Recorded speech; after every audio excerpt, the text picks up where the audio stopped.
Hello, this is One Black British Woman's Voice, and today I want to broach the subject regarding the difference between the treatment of African Americans to Black British people by white people. So, how we are treated depending on which countries we're respectively from.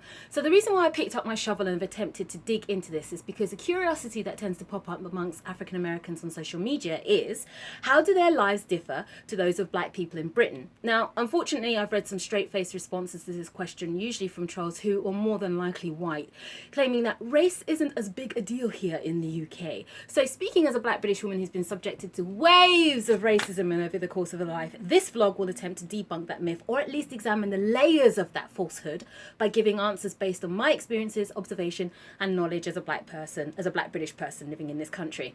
So firstly, let's look at systematic police brutality, that delicious hot potato. Much like America, black people are brutalised and murdered by the police here in Britain too.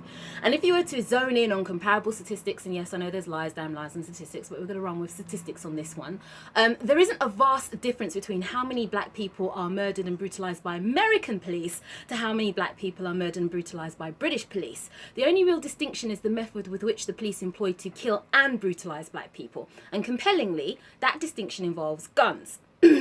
So, kind of just trying to get all my numbers in check. So in America, a land where all police are legally obliged to carry guns, as much as 60% of unarmed people shot and killed by the police, let me say that again, as much as 60% of unarmed people shot and killed by the police have been African Americans who've been shot and killed, often in plain sight and on trumped up reasons. However, in Britain, police are unable to carry guns, so black people are earmarked and murdered by them via methods such as asphyxiation and extreme beatings.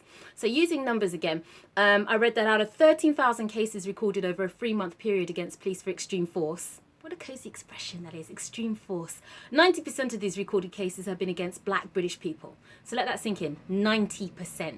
And this extreme force takes on the guise of the following real life incidences. So for instance, a few months ago, a black teenager by the name of Rashan Charles died on the floor of the shop he was purchasing food from when a policeman targeted Rashan, grabbed him, sat on his back for intense, prolonged periods of time, purposefully constricting Rashan's airways until he passed out and died.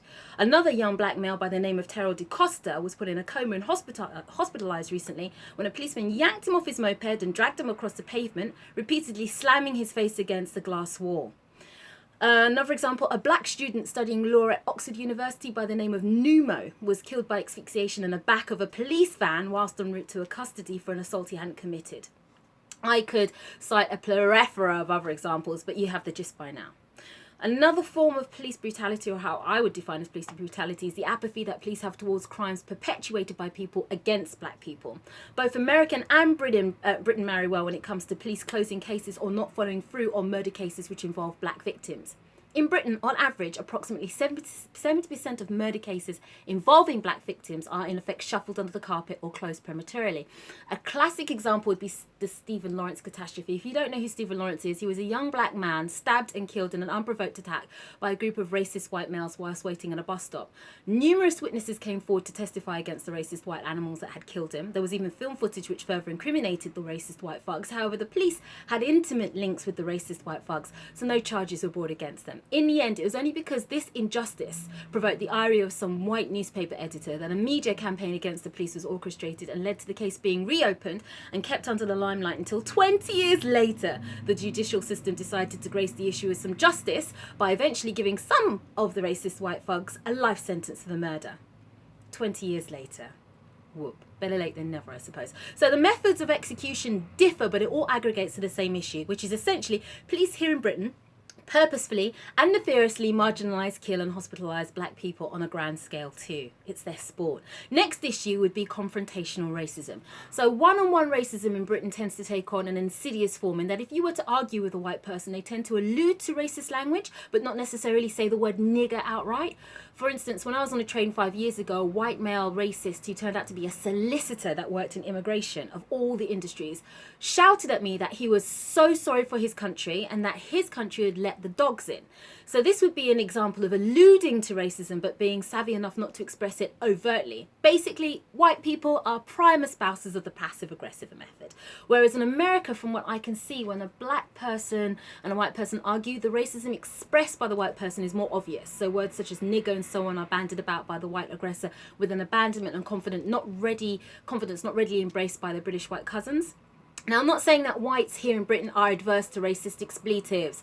From what I've witnessed from social media, however, and clips and conversations with my American friends, the white American has a racist confidence to express racist words in an argument that would not surf well on delicate white British sensibilities. Not because the British white person would be uncomfortable vomiting racist rhetoric, but because there is a deeper concern about what other white onlookers might think about them losing control to that point. Next would be employment and institutional racism. In a superficial sense, there appears to be more black faces on the American business floor, but institutional racism and employment discrimination between the two countries are still bedfellows, particularly when it comes to CEO rules, where only 3% of these roles are made up of non-whites in both countries. Lower down the job level scale, however, the stats gets much worse. Middle management roles contain no diversity whatsoever.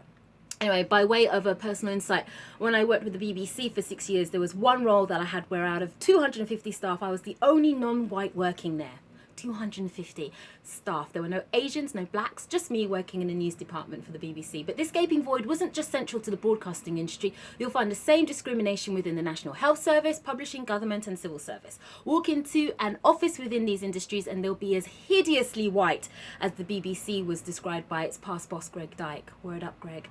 In terms of friendships, white people in Britain commonly only have white friends. However, there are those white people that will allow a maximum of one black friend into their social circle. And that black friend is usually someone that they met at university or school. So in reality, that friendship was formed purely from the repetitive nature of meeting in a sequestered environment, which would have been the class or the lecture room. Outside of these forced contexts, British white people would never choose to befriend a black work colleague. Indeed, actually, I was told by a black friend of mine who worked in engineering that his white colleague was instructed not to have lunch breaks with black colleagues because it would harm his prospects of promotion. Looking at Hollywood and the British film industry, now they're matched in that black people and men in particular are usually portrayed as thugs and drug lords. The BBC made great fanfare of airing some shit 6-part show called Snowfall recently, which was about a young black drug dealer navigating his way through drug deals and human interplay. And another channel called Channel 4 used to air a drama called Top Boy, which was basically a platform to promote the image of yet another young black male living the life of crime as the leader of an urban gang.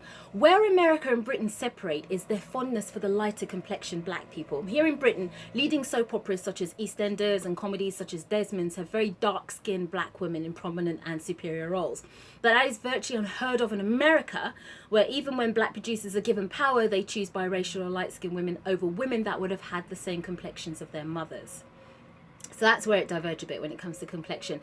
So that's some of the context from me. Any questions, please drop them down in the comment box below, or indeed if there's anything that you disagree with, please comment too. I'm certainly looking to be enlightened on anything that I've missed or got wrong. Always looking forward towards discourse with you. But in the meantime, this is One Black British Woman's Voice, and I'm out.